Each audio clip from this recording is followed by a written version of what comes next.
Mìwlẹ mi bo káàbọ̀dọ̀ òjìlẹ̀ ògbẹ́sùsù gẹ́gẹ́ wẹ̀nu. Tó kan heji mina tindo jọrọjẹ gbọnjọ mi on Klisti Jesu ton dali nando no lawen dagbe podo nando ma homejra do ho mina sono manu pikplon gbon owewe dali kele dide asisa ògbẹ́sùsù gẹ́gẹ́ Klisti ton jrodo bon chomion etọn lo polo kede dali mina so no tindo ojre ide gbigbo etọn na gokona mi gbon nando hode na mado ganon le awufie salon le mehenu kundo biale asupwa sipo le wendo etindo tu klame le podo akotale nvemi na mini tunto miton ayi nando do mi mando ògbẹ́sùsù gẹ́gẹ́ lome podo nando moi to goflame pátápátá mìwlẹ bo jire mi ton egbe ton to ògbẹ́sùsù gẹ́gẹ́ wenugbo na ti na ehin Akpa enito Akpa Godoto Ogbè Mandopodo ton mina flindo mi o do Akpa titan otumo na nu ehin Ogbè lo to ehin grekusin gbeme po Mandopodo lo po ba ye mi hezeze bo mi so apon Akpa weto ehin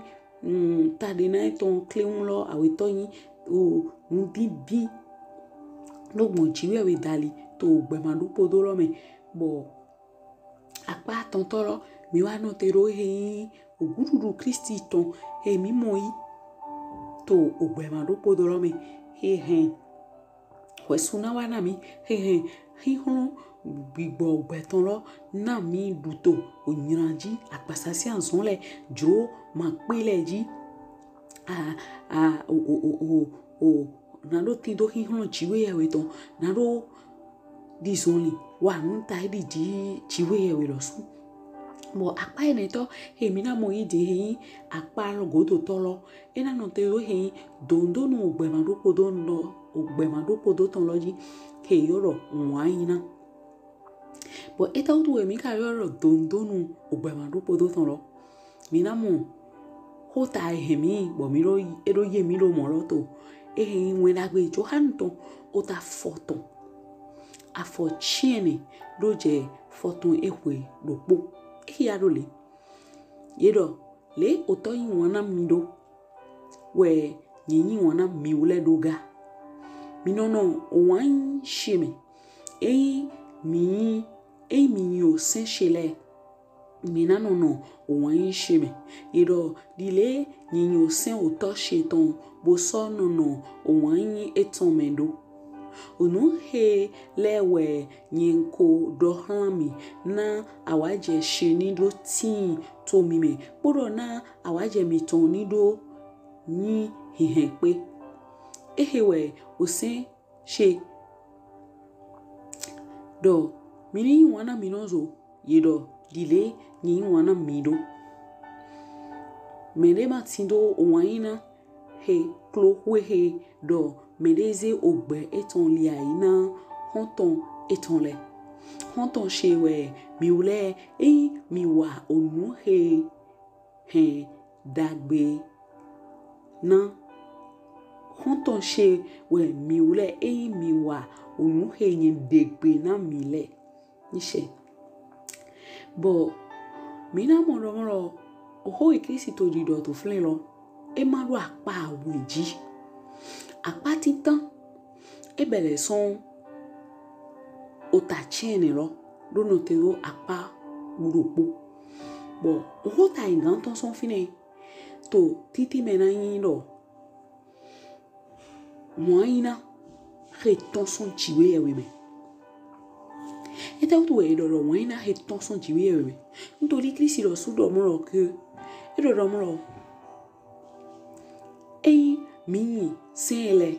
mina nọnọ owanyi mìtọn me osén tenko mi kana yin ni mi ja Akpa we toro me mina mo lo sin lo sin gbe we wanyinan sin hoje we so do flen bo mi mo lo Akpa titan he wanyinan he jiwe lo su baba yin Klisti Jesu do ede he ata edi wanyinan lo mi o do pon do mo wanyinan lo mewe jiwe we se Klisti Jesu to do ni wa kuro ta mi to me ro mo akojije he papa Adam po mama Eva po Yehe, ayon blebu. Moi, togon, to li vive dali. Bochiwe we makanote do flen. E wale plano. Bo san fo, bo vie ton bona. O mwe ton isi gano susun. Mwa dodo mìtọn. Le po patase. Bo, apa ene loji. Mina moro. E tadena blebu de he ni mi to nu kon yi to holo me. Mina moro e do moro ke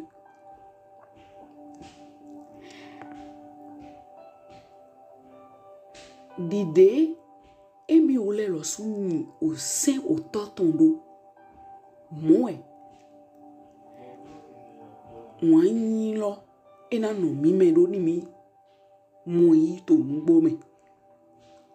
boya mando kanji boy ma yim na hia e mi osén shele minano no owanyi sheme yedọ dile osén otọ shetondo boy e na mi bo ni lo dai lo e mi no wanyinan jiwe we ton lo me we mi singa osén he Klisti zeda ina mu bo lo subona ede e do ede hia e ma ndo e wa ai biology kere mina modo o hode ti o kan me nyonde to we no Klisti Jesu to ai biology fi bo me nyunu ne ye wule to agalote bo o se sa do me to jule ye to en wa Klisti Jesu si nko bododo mo se si on sen do ye ni nyan kan do me monko kaka ni ku etewe wo Klisti me pronto do ya bo Klisti de ro do kan mo bi o ta eton to come eto do pun o to we kan me de ma yo no kan ite Ṣigba we no eze tadaga e do hlan e he nu prometo ju lo le do no me he mando nyinan do to ye me po me lo ni yan kan do me nyon lo titan mo apo pe me po bo lo pro eton le we me ro mi tindo nyinan do ro suga e gbo akan eton le po se do come lo pro kaka bo dido o yi po bo Klisti Jesu wa jota bo kan me nyon lo do me gle we do we le lo fi ete me nyon lo do ye me po ji Klisti Jesu do bo yiga ni lo mo ma gle we do Ṣigba aso wanyinan do blo bo mi mo lo wa so na ine lo de Klisti ne bo do holo po eta e hirone bo yi me nyon lo son e yin ki ron agalile ton si o e mi no amono lo o ho de mi gan tindo bo ena do jira nudo to file beto de ko wa nu jagote mati wanyinan beto man kan mo holo do ntoli ni mi le la pon gban pasatali mi na bo gbele wedo mero we mi gbele me wedo mero mi taidi me to nu o me to nuze nu o chose bo sisi do akpa devo me etena bai akpa rona vo mero na di blaku e ma so mo hulengan mero tomba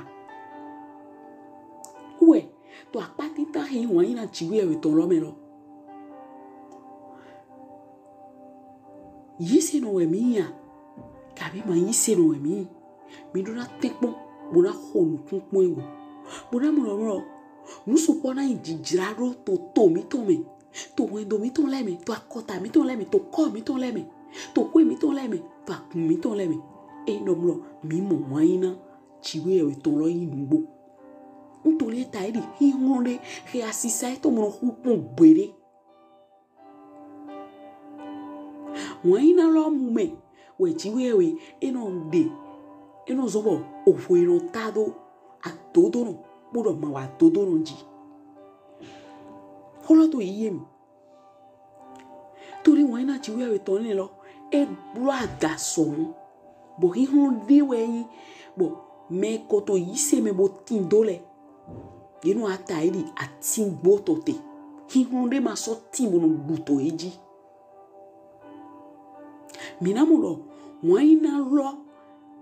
to chiwe we me u me we Klisti mo jojete we nwe ye wa wule bo pita ro de hiton so apon bo pato na me ro poto me wa wule le me ete bai e goto ro zi bo go zero ten to bo gbe we do pita bo do ko hitu ra po me de pepe he hiro home we na hu bo hidali ni do ro mo na kan we ta lo do pon lo do ya mi na mo pon mo lo polo kere we no so tin to a ofie sai to me klikli to satin loji chelo pore wa tin fle e zetaraga ero to jona na ye ma yo nu he ye wa wanyinan sitadena to ma wume to jiwe ewe mene e ma do blo bode Klisti mo yido mo kere we juro nye pu mi po mini mo yido na gbelo ni singando yin tito eto hiyemi je akpa weto wanyinan lotone bo mina yoro wanyinan ro dide chiwe ewe juro na mido holo do yemi titan lodo holo wanyinan chiwe ewe ton dide wo juro awetolo hemi mi mo dibe wanyinan lo dide chiwe ewe juro na mido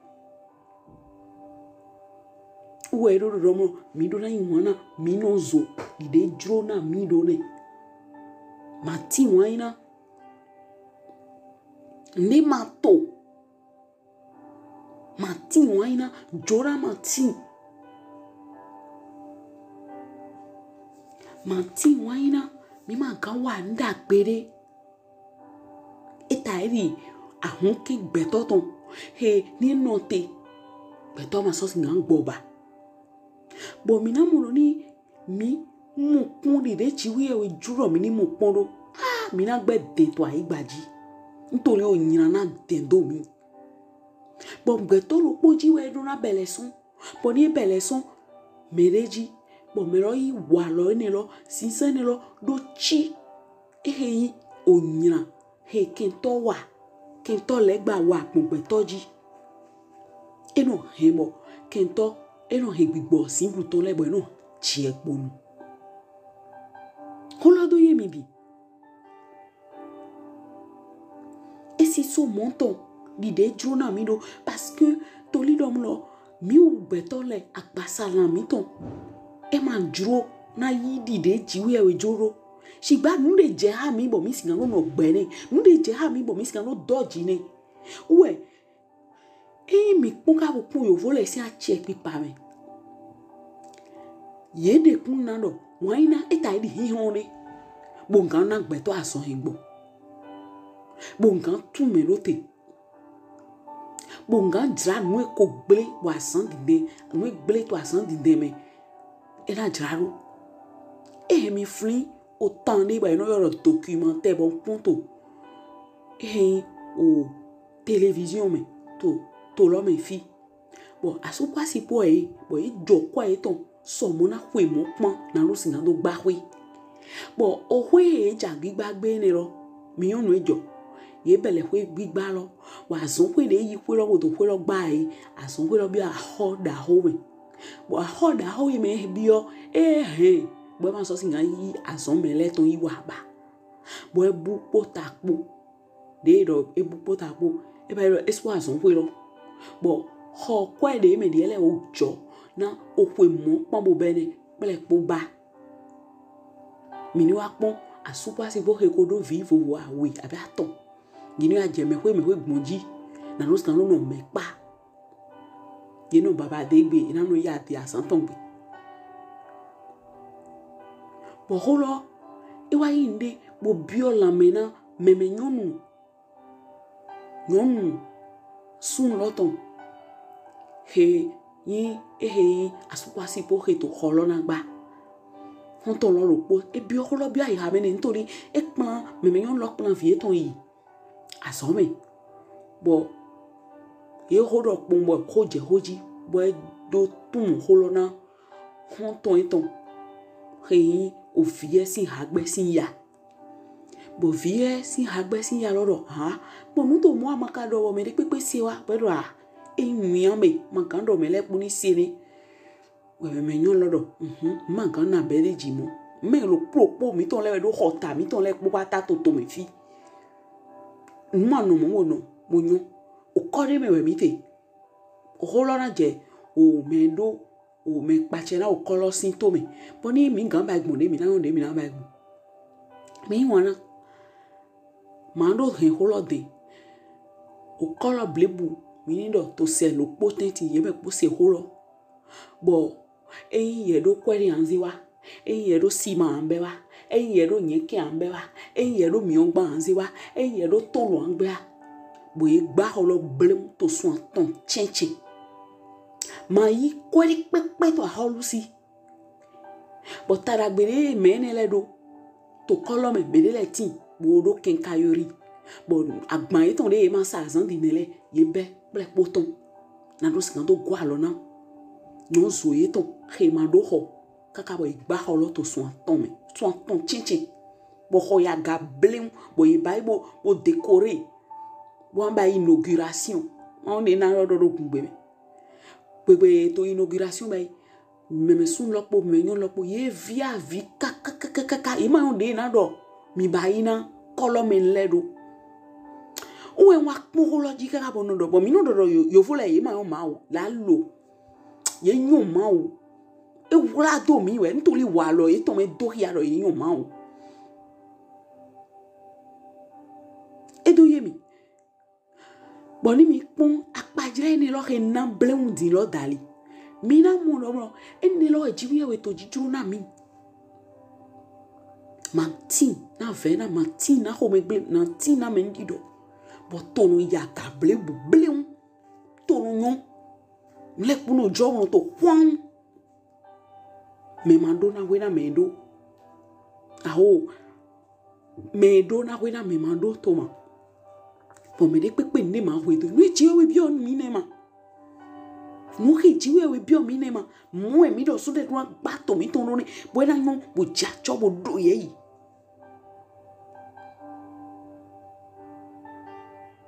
uezo mo ho no punta pona e to apa ne lo me do be ma do jiwe wa lo e to no pon we podi na no adona e do mi do jiwe we mi gbo me club ma jo me ni nwe pe to le o bai di de mi bai ro ra to we to bi bai ro din to mo e bai ro to we me ye yi fun gan to pe Ṣigba e ma juro me de ni nwe e ta ri nu wi wura ta ha to me bo ni do won na iro pon mu ko mu me wana ni mi hen wan na go to Akpa we ni le poji mi ba won ni na kan to le po pata ntori gbeto itegbe won na mi wenu mi ye de to wan na me swat ina gbe na lo dai tabi ina hon na mi ma jo ani yo ina hon na mi po nyana de do mi Ṣigba ni jan yo ina wa do ngbo do mo eno do to club bo mi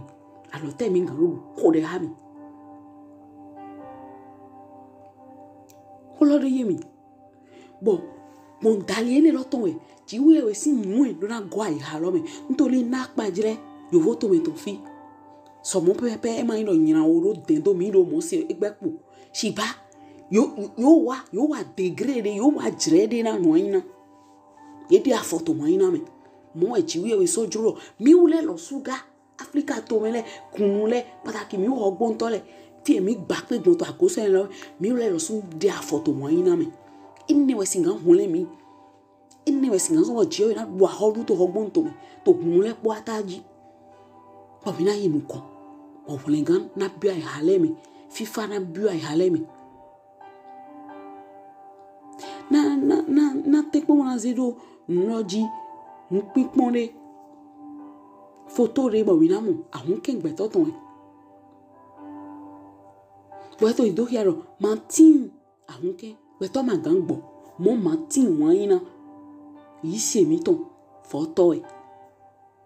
na ndo di mi na hode bo ya no mi bi o ira na mi dide o jiwe we no chi hen we ton tado asunyi na kan wa todo jiro Ṣigba we no mi na je nu ko eton ina lo yen ma yo mi asunyi na kan wa to chewe di ke gbe ne todo mi ji blo.to Jesu si nko mi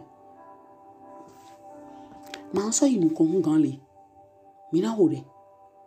baba mi londo eto Jesu si nkome na dro je he mi mo yi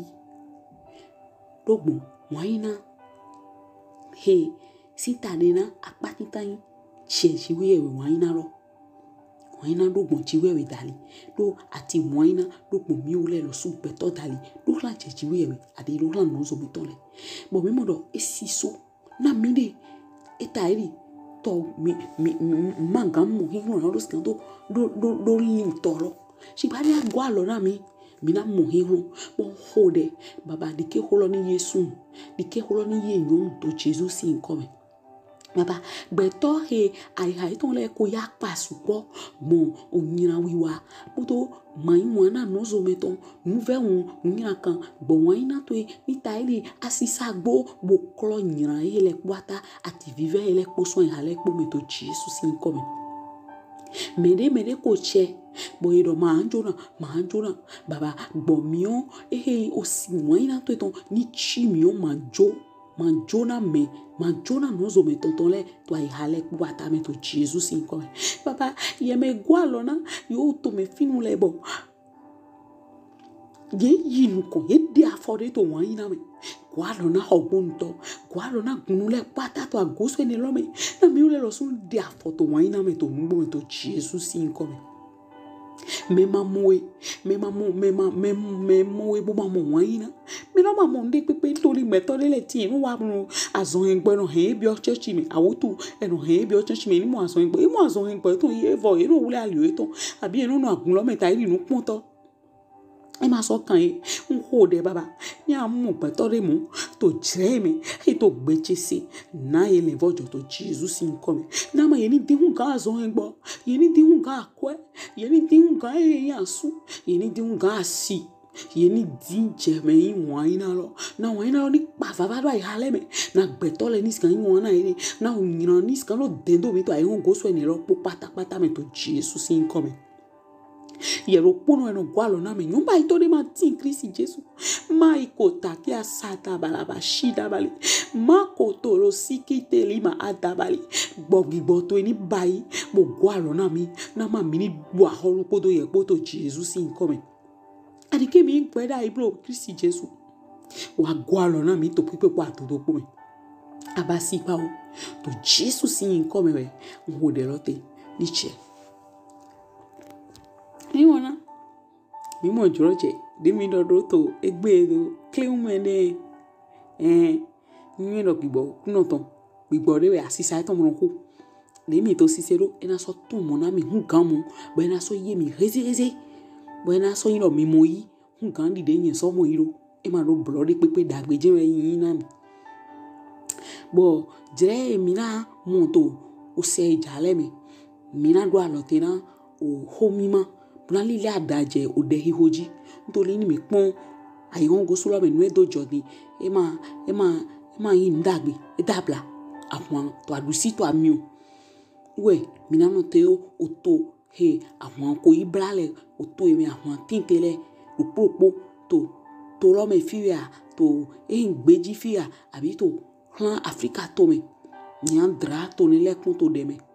na àwọn ni singan to hwe na ti jo Klisti to ni singan do ahol to ai hale po atapoji